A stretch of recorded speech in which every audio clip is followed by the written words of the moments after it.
안녕, 여러분. 화장실은 다 다녀왔어요? 안 다녀왔다고요? 그래요. 여러분 화장실 안 다녀도 괜찮아요. 여러분 하고 싶은 대로 하세요. 여러분 원격 수업 중이니까요. 활동 2. 근대 미술을 한번 살펴보도록 하겠습니다. 지난 시간의 흐름이랑 이어서 한번 볼까요? 지난 시간에 우리 중세 미술에서는 신과 기독교 중심이었다면 이제 인간과 과학 중심, 인간의 감정을 중요시하고 더 과학적인 사고를 중시하는 쪽으로 변해가고 있네요. 낭만주의, 사실주의, 인상주의, 후기 인상주의 이렇게 네 가지가 있는데 여기서 애매하고 시간도 좀 부족하니까 하나는 빼죠. 뭐를 빼볼까요? 그래요. 사실주의를 빼보도록 하죠. 그래서 오늘은 낭만주의와 인상주의와 후기 인상주의 이렇게 세 가지를 해보도록 하겠습니다. 자, 먼저 낭만주의. 낭만주의의 특징은 다음과 같습니다. 첫 번째, 선명한 색채와 역동성, 그리고 작가의 감정을 중시한다는 것. 이렇게 두 가지인데요. 여러분이 여기서 조금 헷갈릴 수 있는 게 이따가 선생님이 그림을 보여주면 여러분이 바로크랑 조금 헷갈릴 수 있어요. 왜냐하면 화풍이 굉장히 비슷하거든요. 하지만 바로크는 검은색으로 진하게 돼 있어서 그림이 아예 보이지 않는다. 보이지 않는 부분이 있는가 하면 낭만주의는 그렇지 않아요. 그래도 낭만주의는 어느 정도는 다른 부분들도 많이 보여준다. 보여주고 싶은 부분뿐만 아니라 다른 부분도 보여준다. 그리고 역동적이다. 움직임이 아주 많이 나타나 있습니다. 그리고 로코코와 비교하는 방법은 로코코는 이 색채가 굉장히 옅어요. 뭔가 빛이 바랜 느낌이야. 색조가 낮다고 해야 되지? 선명하지 못해요. 옅다고. 회색이 섞여 있는 색. 그런데 낭만주의는 색채가 더 선명하다. 여기까지. 더 말할 거 있나? 넘어가서 봅시다. 낭만주의의 대표 화가는 제리코와 들라크루아가 있습니다. 어떤 사람인지 한번 보도록 하죠. 먼저 제리코입니다. 테오도르 제리코는 1791년에 태어나서 1824년에 사망했는데요. 생각보다 빨리 죽었죠. 33세에 낙마했어요. 낙마. 말에서 떨어졌거든요. 프랑스 사람이고요. 스승으로는 루벤스, 독일 화가인데 이 사람은 바로크 화가예요. 그래서 필연적으로 제리코의 화풍, 제리코의 그림 스타일은 바로크가 섞여 있다. 그리고 피에르 나르시스 게랭이라는 사람이 있는데 피에르 나르시스 게랭 외울 필요는 없는데 이런 이름이 있었다까지만 일단 알아두세요. 왜냐하면 잠시 후에 이 이름이 필요해진 순간이 옵니다. 여튼 테오도르 제리코에게는 대표작으로는 메두사호의 뗏목이라는 작품이 있고요. 이렇게 빨간색으로 된 그림 제목은 굉장히 유명하고 또 유명한 작품이에요. 그 다음에 에프소문 경마, 미친 여인, 미치광이 여인이라는 뜻이죠. 이렇게 세 가지가 대표작입니다. 한번 보도록 할까요? 제리코의 가장 유명한 작품 메두사호의 뗏목이라는 작품입니다. 여러분 지금부터 나오는 작품들은 우리가 이따가 활동 3에서 할 거예요. 활동 3에서 지금부터 나온 작품들을 우리가 몇 가지를 정해가지고 몇 가지라고 해봤자 한 가지죠. 한 가지 또는 두 가지를 정해가지고 감상을 하도록 할 거예요. 그런데 동영상이기 때문에 한번 넘어가면은 이 작품이 어디 있는지 알 수가 없죠? 여러분 그냥 어떻게 하겠어요? 네. 지금부터는 이 그림을 보다가 마음에 드는 작품이 있다? 그럼 첫 번째 작가와 그다음에 작품의 제목을 노트에다 적어두도록 하고요. 두 번째 가능하다면 이 동영상에 몇 분 몇 초 부분인지 그 시간을 적어 놓으면은 나중에 여러분이 다시 이 작품을 찾아서 보는데 시간을 허비하지 않겠죠. 하지만 가장 좋은 방법은 작가와 제목을 여러분이 찾았잖아요. 이거를 구글링을 해보는 거야. 구글이나 네이버에 검색을 해보는 게 가장 좋은 방법이겠죠. 이렇게 하면은 이 작품에 있는 내용적인 부분까지 우리가 알 수 있으니까요. 일단 알려줬습니다. 반드시 마음에 드는 작품이 있으면 작가와 제목을 적어두도록 하세요. 자, 한번 감상해 보도록 합니다.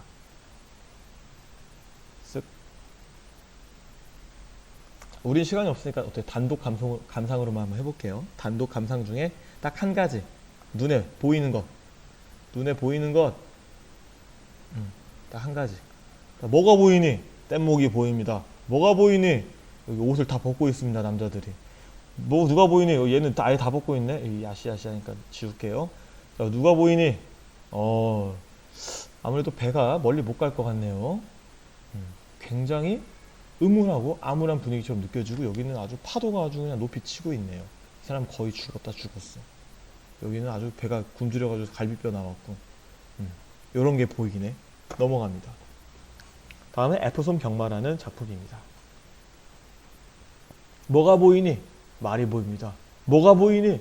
이거 말 회초리가 보입니다. 사람이 보입니다. 동산이 보입니다. 구름이 보입니다. 보이네요. 넘어갑니다. 다음 외젠트 드라크루아. 프랑스 사람이고요. 스승으로는 피에르 나르시스 게랭이 있어요. 피에르 나르시스 게랭? 언제 나왔어 얘? 아까 나왔던 것 같은데 언제 나왔어 얘? 그래요. 제리코도 바로 피에르 나르시스 게랭이라는 스승이 있죠. 그러니까 선생님이 하고 싶은 말은 둘이는 같은 학교를 나왔어요. 제리코가 선배야. 제리코가 선배고 나중에 몇 년 뒤에 이 드라크루아가 그 학교로 들어옵니다. 그러니까 같은 스승인 게랭을 두고 있는 거죠. 그래서 둘이 화풍이 같을 수밖에 없는 거예요. 얘네 화풍 뭔데?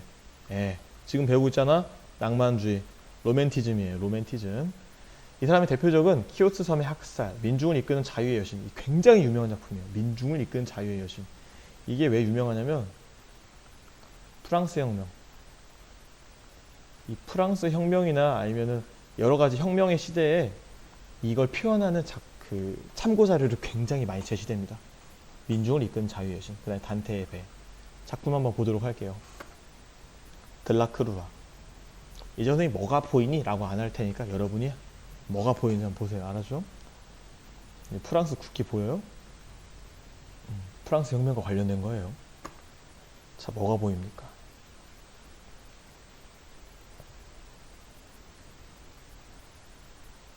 다음, 단테의 배.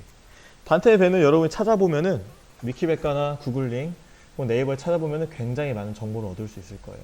그러니까 우리가 아까 얘기했던 세 가지 감상 방법 중에 형이래. 내용이 굉장히 많은 작품이라고 할 수 있습니다. 왜냐하면 여러분 단테 들어봤는지 모르겠는데 되게 유명한 책이 있어요.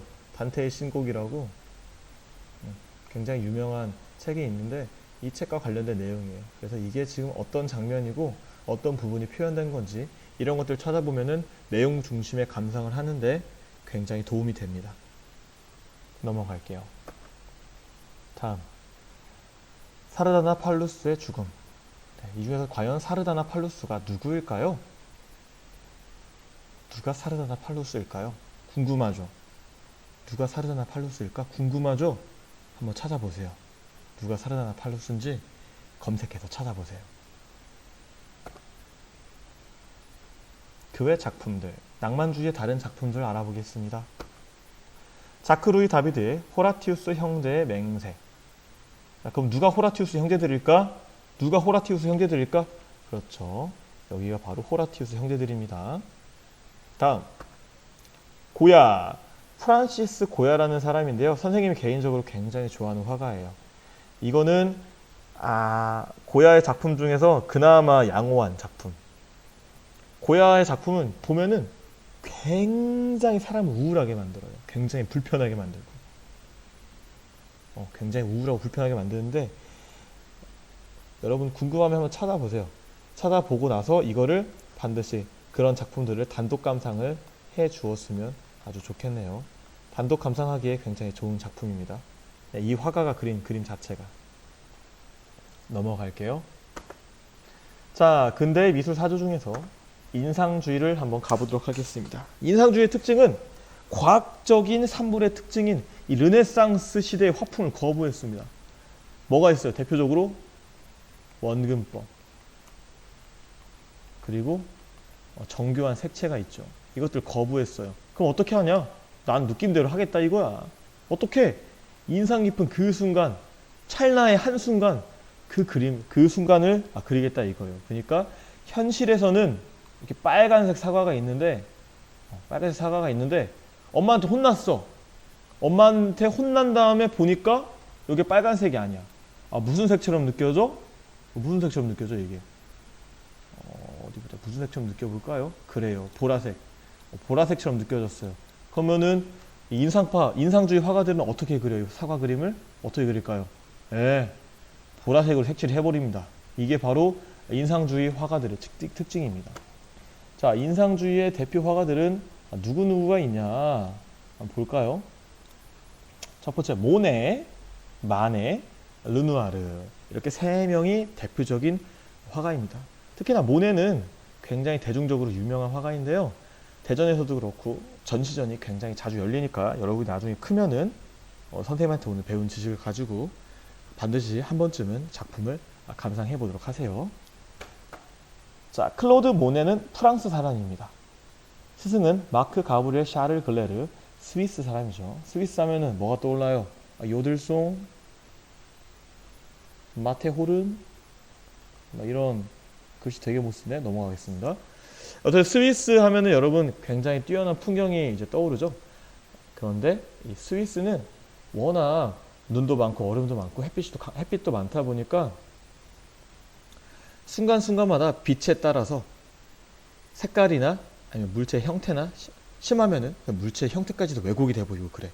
그래서 이러한 스위스 사람을 스승으로 뒀기 때문에 이 모네라는 사람도 순간적인 인상을 쫓아가지고 그림을 그리고 색채를 칠하게 됐습니다. 해돋이, 수련, 세인트 앙드레 정원 이런 것들이 유명한 작품인데 가장 유명한 작품은 바로 이 해돋이라는 작품입니다. 왜 해돋이라는 작품이 유명하냐? 모네가 자기랑 비슷한 생각을 가진 사람들과 함께 전시회를 열었어요. 전시회를 열었는데 그 전시회에서 사람들이 이 그림을 보고 어떻게 생각했냐? 놀랍다고 박수를 쳐줬을까요? 아니요. 사람들이 비웃었어요. 이게 그림이냐? 아니 어떻게 색깔이 이래? 해가 이렇게 새빨간데 어떻게 여기는 이렇게 뿌옇고 노을이 이렇게 져있고 이게 뭐 그림이냐? 강은 또 색깔이 왜 이렇게 거무튀튀하냐? 이게 참 웃긴다 하면서 이 사람들이 순간적인 인상만 가지고 그림을 그렸구만. 그래서 인상만 가지고 그림을 그렸구만 했는데 모네는 굉장히 대인배였던 게 이 말이 굉장히 마음에 들었었나 봐요. 그래서 우리는 지금부터 인상을 가지고 그림을 그리는 사람들 바로 인상파다.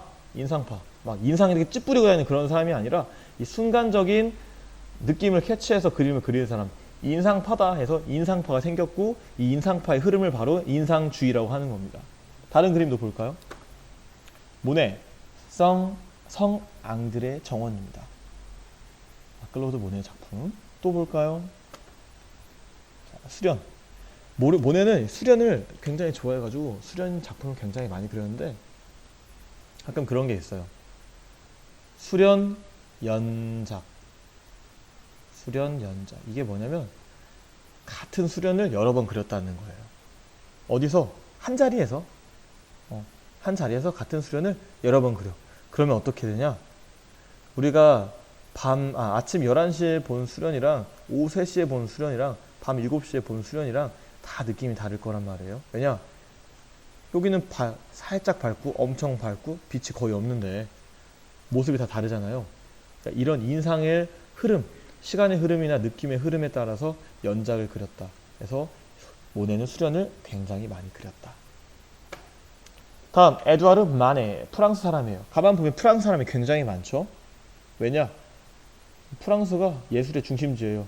그래서 예술의 중심지 어디에요? 옛날에 유명한데 파리. 프랑스 이 사람들이 이 코쟁이들이 이렇게 얘기하면 인종차별주의자지. 프랑스 사람들이 괜히 파리가 예술의 도시다 하면서 자부심을 가지고 있는 게 아니에요. 이 당시에 모든 미술 그리고 음악, 패션 이런 것들은 다 프랑스 파리를 중심으로 빠르게 소비되고 빠르게 유행이 바뀌었습니다. 그래서 대부분의 유명한 화가들도 바로 다 프랑스 사람인 것이죠. 스승은 토마스 쿠티르르라는 사람인데 이 사람은 역사화가예요. 역사화가. 다음 대표작 풀밭 위의 점심 식사 올랭피아 피리 부는 소년 이렇게 있네요. 자, 피리 부는 소년입니다. 굉장히 느낌 있죠? 넘어갑니다. 풀밭 위의 점심 식사. 만의 특유의 느낌을 알겠나요? 이 인상주의 화가를 우리가 감상을 할 때 포인트는 과연 이 작가가 이 피리 부는 소년을 보면서 어떤 느낌을 받았느냐, 그리고 이 피리 부는 소년을 그 느낌을 가지고 어떻게 표현해냈느냐, 우리 독자로 하여금 이걸 감상하는 감상자로 하여금 어떤 느낌을 받게 하고 싶었느냐, 이거를 해석해내는 게 굉장히 중요합니다. 길거리 가수. 한번 생각을 해봐요, 여러분. 마네는 어떤 의도로, 어떤 느낌으로 이 작품을 표현했을까? 궁금해 보는 거지. 넘어갈게요. 다음 르누아르. 르누아르는 스승이 또 특이하죠. 샤를 구노라는 작곡가예요. 작곡가가 스승이고요. 그래서인지 이 사람의 굉장히 유명한 작품은 음악과 관련된 작품이 되었습니다. 한 가지 르누아르 특징은 또 하나 있는데, 여러분한테 선생님이 공개를 잘 안 했는데, 르누아르는 여자 모델이라고 할까요? 여자 모델을 그리는 것을 굉장히 선호했습니다.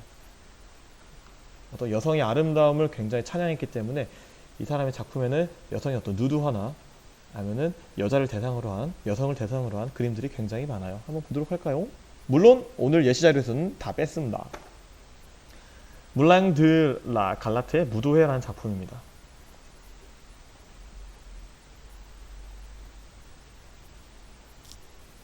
여러분 지금 감상하고 싶은 작품들 노트에다 적는 거 잊지 않고 있죠? 반드시 적어 두도록 하세요. 넘어갈게요. 르누아르의 말을 타고 볼로뉴 숲을 거닐며 라는 작품입니다.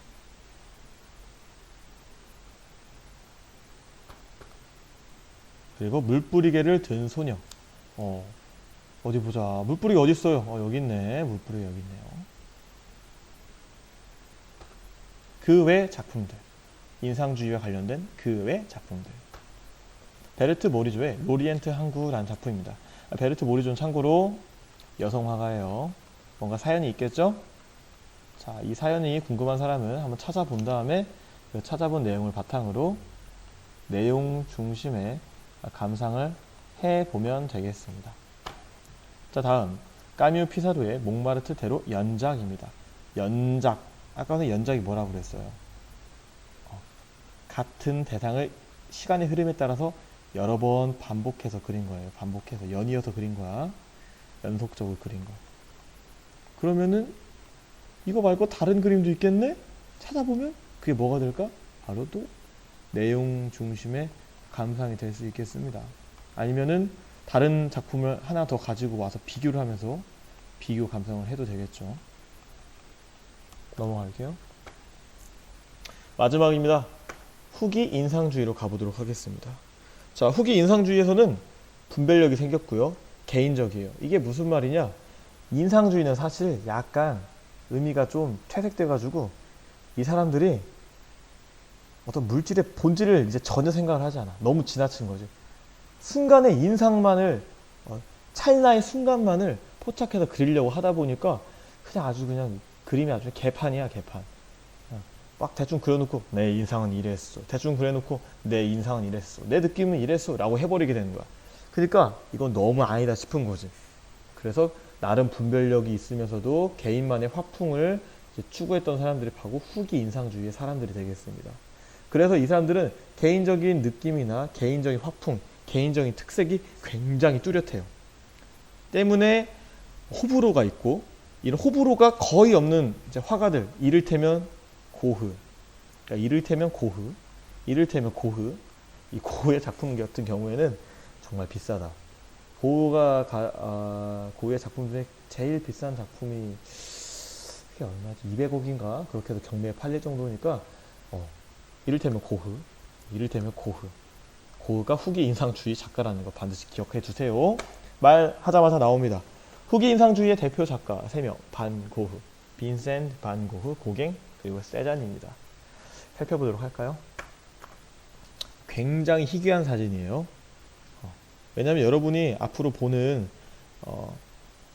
그래, 학교에서 여러분이 접하는 고흐의 이 사진은 대부분 이 귀가 없어요. 귀가 왜 없을까? 조금 이따 설명해 줄게요. 네덜란드 사람입니다. 고흐는 보통 이렇게 이름에 반자가 붙으면은 네덜란드 사람입니다. 그런데 그림은 어디서 그렸다? 프랑스에서 그렸습니다. 역시 왜? 프랑스는 예술의 나라니까. 스승은 안톤 모브, 고흐 사촌의 남편인데요. 얼마 안 배웠어요. 대표적인 감자 먹는 사람들, 정물, 꽃병에 꽂힌 12송이 해바라기, 별이 빛나는 밤, 까마귀가 나는 밀밭, 밤의 카페 테라스, 아래의 침실, 귀를 자르고 나서 그린 자화상. 귀가 왜 없냐? 귀를 잘랐으니까 없다 이거야. 자, 선생님 왜 빨간색으로 대표작이 안 돼 있어요? 네, 이 전부가 대표작입니다. 전부 다 유명한 작품들이에요. 감자 먹는 사람들. 오휴, 느낌이 어때요? 느낌이 어때? 느낌 있지? 별이 빛나는 밤. 자, 그리고 오타네요. 자, 화상입니다. 화상. 요거는 여러분이 이야기를 좀 찾아보면은 내용 중심에 감상을 하기 편한데 선생님 설명을 해주도록 할게요. 자, 여기 보면은 여기다 뭘 대고 있죠? 뭔가를 대고 있네요. 왜 그러냐? 귀를 잘랐기 때문인데요. 고흐는 아까 선생님 말했잖아. 고흐 그림이 굉장히 비쌌다고. 그런데 고흐는 살아생전에 그렇게 주목받지 못했던 화가였어요. 그래서 굉장히 가난했습니다. 자기는 예술을 하는데 예술을 하고 싶은데 인정을 받지 못해. 계속해서 가난해. 내가 과연 예술을 하는 게 맞을까? 예술을 계속 하고 싶은데 과연 내가 예술가적인 면모가 있을까? 나는 그림을 너무 못 그려. 항상 이렇게 자존감이 굉장히 낮고 우울증, 모멸감, 자기 자신에 대한 모멸감 이런 것들이 굉장히 심해가지고 결국에는 정신병이 좀 있었어요. 정신질환, 자해를 하기도 하고 굉장히 우울하게 살았던 화가 중에 한 명이에요. 그래서 어느 날 이런 정신질환, 이런 우울함을 못 이기고 결국 자기를 자해하기 시작한 거예요. 자해는 자기 자신을 해친다는 뜻이에요. 자해를 해서 결국 귀를 잘라버리게 된 거죠. 그러고 나서 이 모습을 거울을 보면서 자화상을 그렸어요. 어때요 여러분? 여기까지만 봐도 보통이 아니죠? 네, 여간 내기가 아니에요. 정말 안타까운 사실인데 살아생전에 인정을 받고 부자가 됐던 화가들은 별로 없어요. 고흐는 그 중에서도 특출나서 찢어지게 가난했고요. 예술가의 방. 누구 방이겠어요? 고흐의 방입니다. 좁죠? 침대 하나 넣으니까 바로 문이랑 닿아버리지. 그러니까 침대 2개 들어가고 조금 남을 만한 이 정도의 크기의 방에서 고흐가 살았던 거예요. 넘어갈게요. 까마귀가 나는 밀밭. 고흐는 화풍이 이 미술을 그리는 그 기법이 너무나 독특해가지고 보면 바로 티나요. 자, 이제 고갱을 보도록 할게요. 프랑스 사람이고요. 에드가트가 라는 사람의 화풍을 많이 참고했어요. 우리는 어디서 왔고 우리는 무엇이며 우리는 어디로 가는가 라는 작품이 유명한 작품인데 이 작품은 사연이 굉장히 많습니다. 해변의 타히티 여인들, 브르타뉴의 양동가 라는 이제 작품들이 대표 작품인데 고갱은 굉장히 독특한 사람이에요. 굉장히 독특한 사람인데 어떻게 독특한 사람이냐? 베트남은 타히티라는 섬에 살아요. 타히티라는 섬에 살면서 그곳의 원주민들을 속에서 살아가게 됩니다. 그래서 거기서 결혼도 하고요.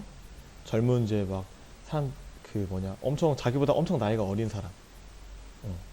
고갱 나이가 서른쯤일 때 막 14살 이런 원주민 거기에 있는 원주민 소녀랑도 막 결혼하고 어떻게 보면은 인종차별주의자였어요.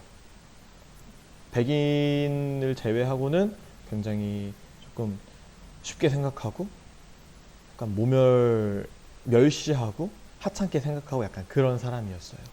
그러던 고갱이 나중에 깨달음을 얻어요.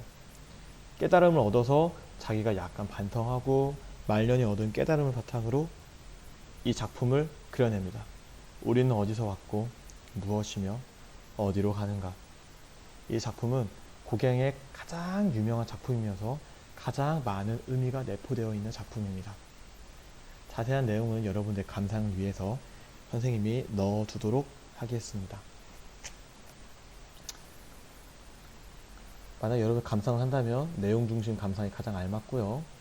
게르니카와 비교 감상이 가능하겠습니다. 넘어갈게요. 다음 폴 세잔입니다. 프랑스 사람이고요. 세인트 빅투 아르산 모던 올림피아라는 대표 작품이 있습니다. 이 중에서 가장 잘 나간 작품은 성 빅투 아르산입니다. 카드놀이 하는 사람들. 모던 올림피아. 이상주의 화가들의 특징은 이렇게 얼굴을 뭉개버려. 세부적인 건 필요 없다 이거야. 얼굴을 뭉개버리는 게 특징입니다. 성 빅투아르산. 성 빅투아르산 산이 어딨어? 요거요. 여기서 바로 성 빅투아르산입니다. 아니 산을 겨우 이것만 보여줄 건데 이름을 성 빅투아르산으로 지었어? 아마 그냥 산에 올라가지고 저기 보니까 성 빅투아르산이 보이는 거야. 그러니까 아하, 성 빅투아르산에 대한 나의 느낌은 이 정도 느낌이요 하면서 이 후기 인상주의 화가가 이렇게 그림을 그린 게 아닌가 라는 선생님의 추측. 그 외 작품들. 툴루즈 로트렉의 물랑 루즈에서. 물랑 루즈는 프랑스에 있는 굉장히 유명한 공연 집단이에요. 쇠라의 그랑티트 섬의 일요일 오후라는 작품인데 전묘법입니다. 전묘법. 전묘법이 뭐냐? 붓으로 쓱쓱쓱 칠한 게 아니라 붓으로 점을 엄청 찍어가지고 그림을 만든 거예요. 그게 바로 전묘법입니다. 쇠라는 이 전묘법으로 굉장히 유명한 화가니까 더 알고 싶은 사람은 찾아본 다음에 감상을 하면 되겠습니다. 자, 다시 한번 얘기하지만 작품들을, 인상 깊은 작품들, 내가 감상해보고 싶은 작품들을 노트에다 적는 거 잊지 마세요. 알겠죠? 활동 3에서는 감상을 해보도록 할 거니까요. 자, 그럼 지금부터 활동 3에서는 뭐야 이거. 아니야 이거 아니야. 근대미술 작품을 비평해 보도록 할 거예요. 비평. 지금부터는 여러분들 비평을 할 건데요. 비평을 하면서 여러분이 이제 생각해둔 작품이 있죠. 작품을 어떤 식으로 할 거냐. 먼저 작품의 제목을 보면서 거기에 분이랑 초를 써놨을 거 아니에요. 그러면 동영상을 앞부분으로 돌아갑니다. 앞으로 돌아가서 그 작품을 찾아요. 작품을 찾습니다. 작품을 찾고 그 다음에 감상 방법을 골라요.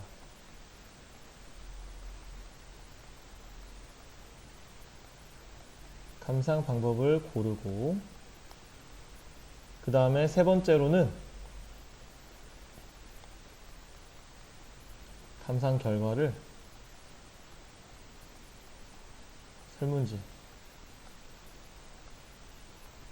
설문지에다가 넣도록 하세요. 선생님이 바로 이 동영상 아래쪽에다가 여러분 감상 결과를 쓰는 칸을 만들어 두도록 하겠습니다. 네, 이상입니다. 활동 3 다 끝나고 봅시다.